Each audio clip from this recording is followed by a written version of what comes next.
Some people asking how I find out my hotspot name and the password.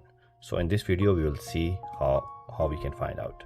So just you need to go into the setting, connection, where you'll find the mobile hotspot. Just click on the hotspot. So this is a tab you need to turn on, so then you can share your data to somebody, which is called hotspot. So how you can find the name and the password?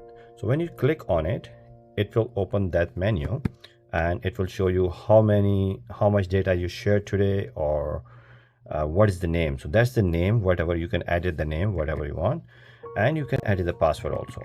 So this is a password when you give to somebody, they can use your hotspot, and you can change anytime, anywhere, as long as you have a data on your phone. If you want to share your hotspot only one time, so just there is one more option. Just go down, you'll find one-time password. So when you click on it, this is a one-time password. The person can connect to you, and then after that he cannot connect to you. If you give that password, it works once, otherwise you can just share that password for the future reference.